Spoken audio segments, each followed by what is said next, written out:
El padre no debe ser un colega de su niño, sino que debe tener autoridad. Estos deportistas supermillonarios no son conscientes del enorme ejemplo que están dando a estos chavales, y este es un problema. No son conscientes de lo que repercute en los niños cuando ellos pierden los nervios sobre un campo de fútbol, por ejemplo.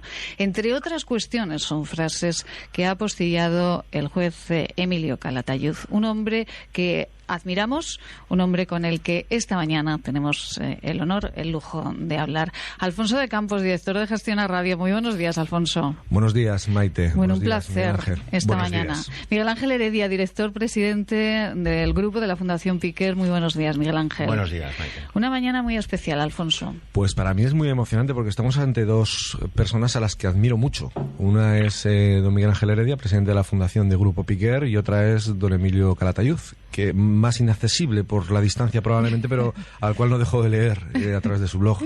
Miguel Ángel Heredia conoce personalmente al juez Calatayud y, sí. Bueno, ¿estuvo aquí en Zaragoza, Miguel Ángel? El juez Calatayud estuvo con Fundación Piquer en 2 ocasiones. En la segunda jornada, propuestas a los retos de la escuela de hoy, donde hablábamos de la relación padres e hijos, y estuvo también en la inauguración de una edición del Colegio de Verano, ¿no? Hablar con Emilio Calatayud es no solamente un placer, sino que es oír palabras y pensamientos que están en realidad en la mente de todos y que no todos se atreven a decir. Emilio Calatayud es abogado, escritor, magistrado español, juez de menores de Granada, es muy conocido por sus sentencias rehabilitadoras y ejemplares, y es un juez que cuando inició este trabajo de educación, de reeducación de estos menores, a todos nos sorprendió muchísimo. Juez Calatayud, ¿usted recuerda la primera sentencia que dictó en la que obligaba de alguna manera, por utilizar esa palabra, a volver a los estudios a los menores? ¿Usted recordó la revolución que causó en todos los medios de comunicación españoles? Sí, me acuerdo de aquella sentencia que fue por el 90 y poco. Un chaval que condené a aprender a leer. Exacto. Y es que entonces pasó una cosa, ahí me planteé yo un problema. Y era que yo en aquella época era el juez decano. Y entonces yo formé una especie de gabinete de prensa para facilitar a los medios de comunicación notas oficiales de las noticias que pasaban. Es decir, en vez de decir fuentes allegadas y tal, no, pues fuentes judiciales. Entonces yo reunía a los periodistas cuando había alguna cosa grave, y entonces yo llamaba al juez competente, me daba la información que se podía dar y yo se la di, yo se la daba. Y llegó un momento que no había nada, no habíamos detenido a ningún político ni nada de nada, y entonces pues llegaron ya, hacía 1 mes, 2 meses que no había nada, y entonces llegaron a la secretaria, que era la secretaria del juzgado, pero también era del decanato, a la secretaria de mi juzgado de menores, y entonces le llamaban, claro, danos algo, pero si no hay nada, como no digan lo único, que el juez de menores ha condenado a un chaval a aprender a leer. Oye, filtró eso, y entonces ahí me cuestioné, ¿o hablo o no hablo? y hablé, porque estaba empezando la justicia de menores y tal. Y claro, ya una vez que hablas con uno, ya tienes que hablar con todo. Y ahí ya pues empezó el follón ya de las medidas estas. Empezó la revolución Calatayud, si nos permite decirlo de esta manera. Y desde entonces, Emilio, ¿cuántos momentos hermosos ha tenido con todos esos menores? Como usted dice, lo peor que se le puede hacer a un menor que no quiere es que termine la ESO, ¿no? Desde entonces, ¿cuántos menores han marchado y han regresado y le han dicho, don Emilio, muchísimas gracias? Pues la verdad es que muchos. Tengo mi despacho lleno de regalos, que no son prevaricaciones, que no son prevaricaciones. Eso porque yo además siempre digo lo mismo, a mí los que me regalan son los que condeno, porque los que absuelvo no vuelven.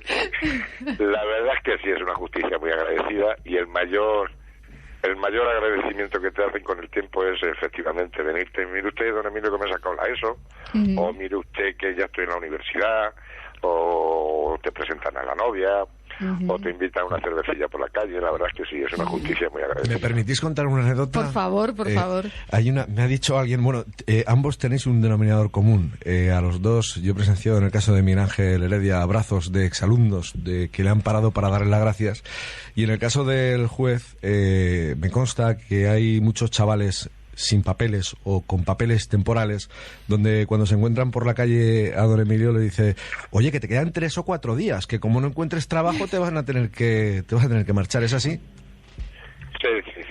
La verdad es que son agradecidos, y la verdad, aunque al principio, claro, se acuerdan de toda mi familia y eso, sí. con el tiempo son muy agradecidos, y la mayor satisfacción, por ejemplo, un negrillo que lo condené hace años, lo condené un negrillo con todo el cariño del mundo, lo condené a aprender español, y al cabo del tiempo tenemos otro juicio, y había un negro, ya había crecido el chaval, y me llega y me dice: don Emilio, ¿usted no se acuerda de mí? Digo: no, hombre, así no. Dice: es que usted me condenó a aprender a leer y ya soy mileurista.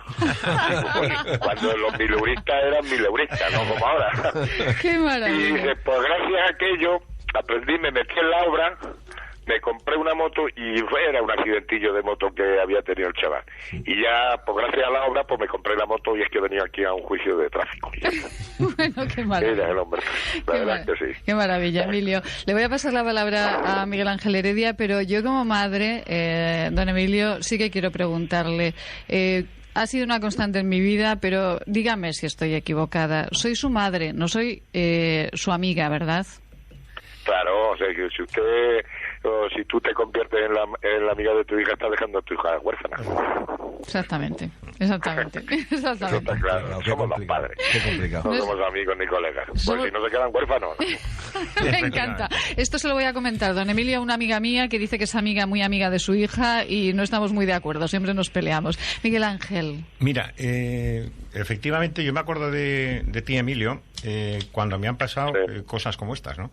O sea, y lo que decía Alfonso, o sea, que te encuentres a un alumno que te vea por la calle, que te dé un abrazo y que me diga: oye, que te diga, ha habido un antes y un después de cuando pasé por el colegio de verano. Qué mal me lo hicisteis pasar, aquello parecía una cárcel, ¿no? Y que vengan y que te digan que ha habido un antes y un después, y que te digan gracias. Yo creo que reafirma, Emilio, lo que tú dices, ¿no? De la autoridad del profesor en la escuela preconstitucional y posconstitucional, ¿no? Que no tiene nada que ver la educación en valores, la exigencia, la autoridad bien entendida, el respeto, el afán de superación, etcétera, con ser colega de un alumno. O sea, no se puede ser colega, es lo que exactamente. Es lo que dice. Yo siempre yo me acuerdo más de los profesores que te han respetado, que te han exigido, el coleguilla no, en cambio los que te han hecho, y claro, lo que pasa es que lo valoran después, pero es la mayor satisfacción que tenemos. Y desde luego yo la carrera vuestra del maestro me parece que es fundamental, y hay que reforzar esa autoridad, pero el problema que yo le veo ahora es que no reconocen la autoridad ni los alumnos ni los padres de los alumnos, porque esa autoridad hay que mamarla en la casa. Efectivamente. Pero es que tampoco la reconocen ni los políticos. Bueno, pues yo, por ejemplo, yo te pongo un ejemplo, que me imagino que pasará allí en Aragón igual. Yo condeno muchos chavales a aprender a leer, que es triste, ¿eh? Es triste que tenga que condenar chavales a aprender a leer, con 16, 17 años. Y luego condeno mucho a sacarse la enseñanza obligatoria. Yo es la sentencia que más estoy poniendo ahora mismo. Cuando la enseñanza es obligatoria. Yo no entiendo cómo chavales de 14, 15, 16, 15 años pueden dejar la escuela sin ninguna titulación. Bueno, pues me han llegado casos en la que chavales con tercero de eso o cuarto de eso han suspendido 4 o 5, que debe ser muy difícil el cuarto de eso. Los padres van a protestar al director, y el director, con buen criterio, dice: oye, si el maestro está suspendido al niño en 4 asignaturas o 5 asignaturas, pues está suspenso. Y los padres a la delegación de educación, y el político de turno lo ha aprobado por decreto. Efectivamente. Eso es una vergüenza. Sí. Eso es una vergüenza. Entonces, claro, para que le decimos la autoridad al maestro, pero si es que no la reconocen ni los chavales ni los políticos. Y otra cosa que me estoy encontrando, que le pregunto, yo siempre les hago leer en los juicios el artículo 155 del Código Civil, que es el que habla de los hijos deben obedecer a sus padres y tal. De los emancipados y emancipados, ¿no? Sí. Y les digo, es que muchos no saben ni juntar las letras. Y los que saben juntar las letras, muchos que no saben lo que significan las letras juntas. Y le digo, ¿en qué curso has dejado tú la ESO? Y digo, en tercero o en cuarto. ¿Pero en tercero, en cuarto de qué? Y en tercero de la ESO, de la cuarto de la ESO. Digo, pero vamos a ver, antes de tercero no está parvulillo, no está primaria, no está primero, no está segundo. Exacto. ¿Cómo puedes llegar sin juntar las letras? No, es que apruebo por Ministerio de la Ley. Sí. Y luego así estamos.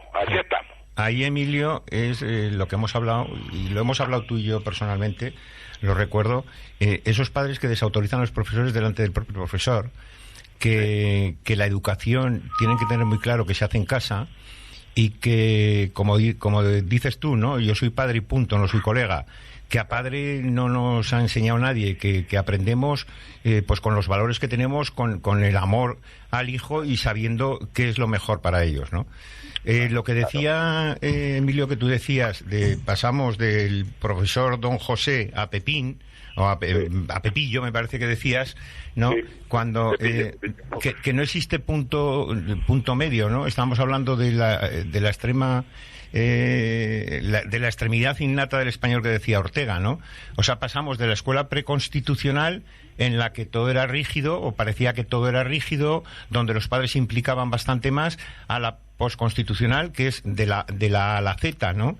Y no hemos encontrado un punto medio. Fíjate, yo hacía una reflexión el otro día en estos mismos micrófonos, Emilio, en la que decía, fíjate, los políticos han tenido ahora 4 meses en que hemos estado con un gobierno en funciones, con unas cortes recién constituidas, en las que hablaron de todo o de nada, pero no hubiera sido una oportunidad para ponerse de acuerdo en decir, bueno, salgan lo que salgan los resultados, el gobierno que salga, haya elecciones anticipadas o no, un pacto por la educación, un pacto por el menor es fundamental. ¿No podrían haber firmado un compromiso de decir, independientemente del partido que gobierne, el sistema educativo, la ley del menor va a durar por lo menos 10 años?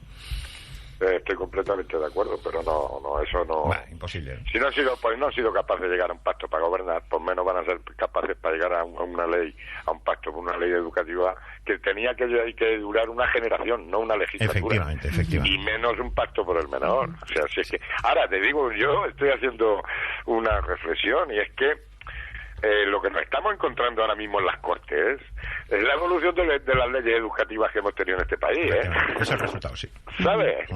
Porque empezamos con los del bachiller, después pasamos con la LOCSE o la después con la ESO, y así nos va. Y cada vez vamos a un país más tonto, Más tonto. Cierto. Y esto no viene de la crisis, Esto no viene de la crisis. Esto viene de años. Llevamos 30 y tantos años de democracia y cada vez vamos a peor. Don Emilio, ¿usted ha tenido muchos problemas por decir realmente lo que pensaba y por llevar a la práctica sus convicciones? Pues mire, le voy a decir una cosa. Yo soy el juez número 1 de menores del escalafón de España. Yo tengo ya 60 años.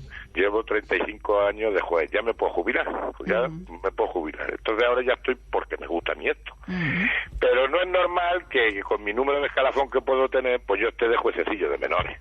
Porque yo tendría que estar pues en la audiencia o en el Tribunal Superior o una cosa de esas. Entonces, como yo ya estoy muy realizado profesionalmente, porque es lo que más me gusta, pues me quedo aquí. Pero como no es normal y la gente se va en la jurisdicción de menores porque quieren ascender y es normal, pues yo creo que las cosas que digo dicen las cosas de Emilio, ya está. Y como no las cosas de Emilio, las cosas de Emilio, pero bueno, pero yo suelto lo que me da la gana y lo que creo que debo de soltar, ni más ni menos. Pero claro, es porque la gente se corta un poco, le da miedo al juez hablar, y es normal. me da miedo hablar. Pero yo ya como dice vulgarmente, y perdón a los oyentes, como dice mi mujer, ya para lo que me queda en el convento me cago de todo.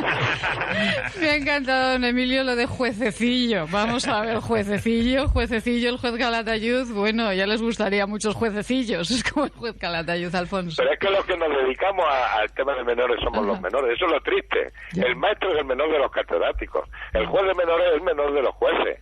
El pediatra es el menor de los médicos, así nos van. Y mientras no se invierta eso, pues yo seguiré siendo el juececillo de menores. De cara, no a la sociedad, que a lo mejor está muy bien y tal, pero la jurisdicción de menores es la menor de las jurisdicciones. Tengo un conflicto, don Emilio. ¿Le puedo tutear? Hombre, claro. Te lo agradezco, porque como a Miguel Ángel le tuteo, claro, y tú eres una eminencia, pues se me hace complicado. Mejor de tú. Como padre que soy, también en una edad, mi hijo tiene 19 años y mi hija ya es mayor, ya se ha emancipado, pero con 19 años y el carnet de conducir recién sacado, mal estudiante como el padre, eso que nos quiten la experiencia es lo que nos llevamos por delante. Pero sí que en alguna ocasión se lo he escuchado y yo utilizo mucho la empatía. Me pongo en la piel con tantos sucesos, ¿no?, que están aconteciendo últimamente, etcétera, y ahora que acaba de conducir, me pongo en la piel e intento educarle que más que tener cuidado con su propia vida, que se ponga en la piel de que Dios no lo quiere y toco toda la madera que exista en el mundo, en un bosque, pero que un día tuviera un accidente y con 2 copas y yo qué sé, pues que fallecieran cualquiera de sus amigos dentro del vehículo, ¿no? ¿Utilizamos los españoles la empatía a la hora de ponernos en la piel del verdugo, entre comillas, más que en la piel de la víctima? Que todos tenemos ese victimismo, ¿no? Pues yo creo que hay que ponerse en los 2 papeles. Por ejemplo, tú como padre del que causa esa muerte, no sabes cómo vas a reaccionar. Claro. Y sabemos cómo reaccionamos cuando nos matan a nuestro hijo. Claro. Pero cuando nuestro hijo es el asesino, o el homicida, o el que ha causado una desgracia... Que puede ser cualquiera de nosotros, no son extraterrestres, claro. Podemos ser, exactamente, no puede pasar... Y siempre lo digo yo en la charla, no hace falta que nuestro hijo sea un chorizo para que nos sienten a nosotros en el banquillo, claro, o tengamos que sufrir mucho. Hoy día la vida da muchas vueltas, las mismas tecnologías, los coches, la historia... Podemos estar en el banquillo nosotros o amargarnos nuestra vida por una conducta, a lo mejor incluso accidentalmente, que nos puede hacer nuestros hijos. Entonces hay que saberse colocar tanto en el papel de la víctima, que sufren mucho, como en el papel de los padres autores. Pero ¿qué nos aconsejas, Emilio, desde la experiencia, qué nos aconsejas a los padres? ¿Qué podemos hacer? Pues mira, yo los católicos que recen mucho y los no católicos que reciban energías positivas, porque esto es muy complicado. Y desde luego hacer un buen seguro de responsabilidad civil. Miguel Ángel. Qué grande. Sí, el juez Calatayud hablaba de un decálogo para formar un pequeño delincuente. Bueno, lo tengo delante, Miguel Ángel, lo tengo delante, el decálogo es maravilloso. Y yo me he quedado, voy a citar, si os parece, dos. Sí, perfecto. Dice, comience dándole a su hijo todo lo que le pida, así crecerá pensando en que el mundo le pertenece. Y otro, no le diga nunca lo que hace mal, porque podría crearle complejo de culpabilidad. Este es yo creo que aquí está parte de la base de lo que decía Emilio Calatayud, del preconstitucionalismo al postconstitucionalismo, ¿no? O sea, es decir, que hemos pasado de la A a la Z, no hemos conseguido el punto medio, y lo que sí que se ha perdido totalmente es la educación en valores. Y la educación en valores, estarás de acuerdo conmigo, Emilio, que no se trata no tiene ninguna connotación ni religiosa ni nada. Educación en valores es a un chaval, a tu hijo, a un alumno, enseñarle que existe la responsabilidad, que existe el esfuerzo, que existe la implicación, que existe el compañerismo, etcétera. Claro. Estoy completamente de acuerdo contigo. Sí. Y además hay un día ahí, en el decálogo hay uno que digo, no debe ninguna educación espiritual. Claro, porque la gente dice espiritual, es a los valores. Lo que pasa es que también tenemos complejos hoy día.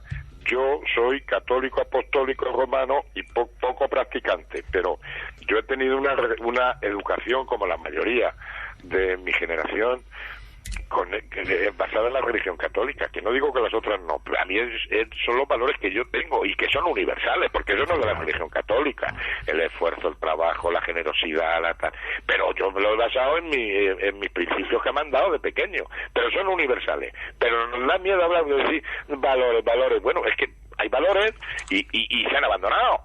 Y entonces hay que recuperarlo. Ahora estamos en un país en el que nos da vergüenza decir que somos católicos, por ejemplo.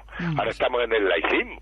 Y yo ahora, por ejemplo, lo digo en la charla, a mí ahora me preocupa mucho lo de las nuevas tecnologías que estoy hablando, y me parece que, y lo digo así con tono de burla en las conferencias, pero con una carga de profundidad, digo, es una vergüenza que en las comuniones actualmente regalo estrella sean los móviles de última generación. Y entonces digo, menos mal que ya, como vamos a entrar en un país laico, pues ya no va a haber comunión, salvo en el Rincón de la Victoria, en Málaga, que hay comuniones civiles, previo pago de 60 euros. Y ya digo, en plan así, no sé en qué consistirá una comunión civil, y perdón otra vez al oyente, como no sea que el concejal le dé al niño un par de hostias, porque ¿qué va a hacer? ¿Cómo se va a hacer una comunión civil?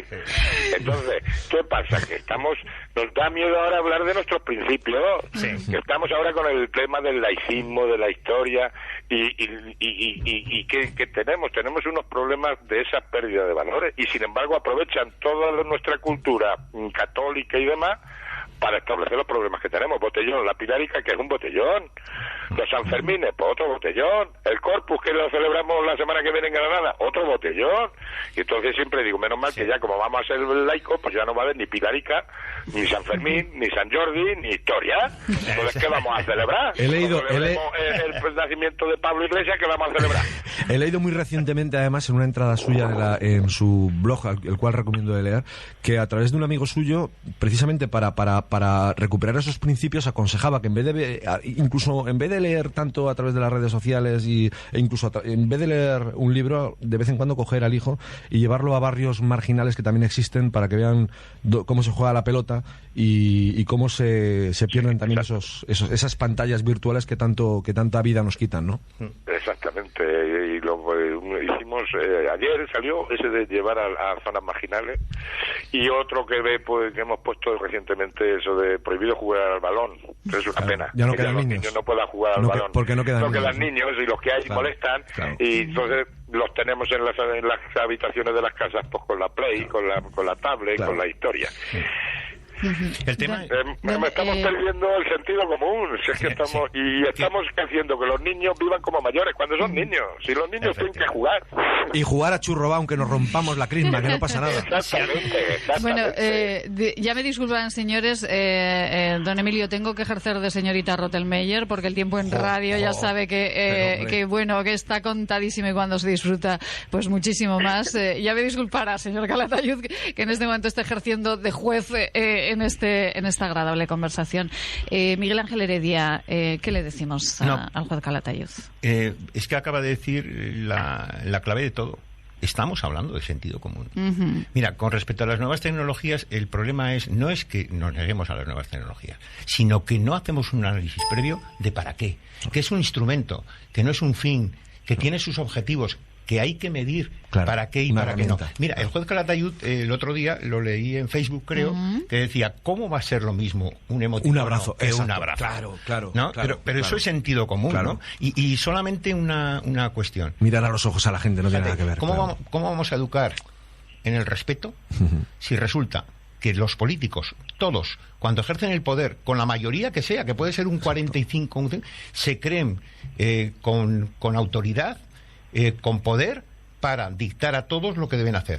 Antes de que responda, que sepa, que seguramente lo sabrá, que Miguel Ángel Heredia en el servicio militar se dedicaba a enseñar a los soldados que venían analfabetos lo básico. De ahí se metió ya en el mundo de la educación. Sin instrucción básica. Exacto, Alfonso, vamos a... el director sabe que hay que cerrar la entrevista. Alfonso de Campos, vamos a ir despidiendo. Yo solamente rogar que, por favor, que cuando tenga un minuto, cuando quiera entrar, que estos son sus micrófonos, porque se aprende tanto en un lenguaje tan claro como el que utiliza Emilio, que de verdad que se lo agradecemos infinitamente.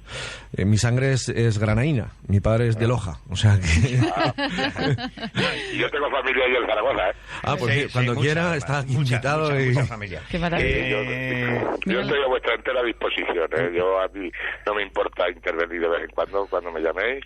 Encantado. Un abrazo, muy bien. Juez, y que sepas que me he enterado que en septiembre vienes a Zaragoza y vamos a ir a comer. Muy bien, muy bien. Don Emilio Calatayud, una última pregunta. Como periodista no puedo resistir preguntarle esto a un hombre de palabra libre, un hombre que ha demostrado que, bueno, que es juececillo, ¿verdad? Como diría él, pero porque él quiere, como diría Bernabé Tierno, porque le da la real gana. Don Emilio Calatayud, esto de la tribu, de educarnos en la tribu y no en la familia, y esto de que el señor Otegi vaya a parlamentos, ¿cómo lo ve Emilio Calatayud? Pues una barbaridad. Tanto lo de la tribu, la madre es la madre, y la célula, una de otras cosas, como dice José Antonio Marina, que intervenga la tribu, pero la familia es la célula de la sociedad, y ahí es donde se tiene que mamar todo. Pasa que ahora hay que acondicionar la legislación a la nueva estructura familiar, porque está cambiando la familia, pero la familia es la célula, es la base de la sociedad. Y luego, desde luego, lo del Otegi en el Parlamento, y la del hombre de paz y todas esas cosas, es otra barbaridad.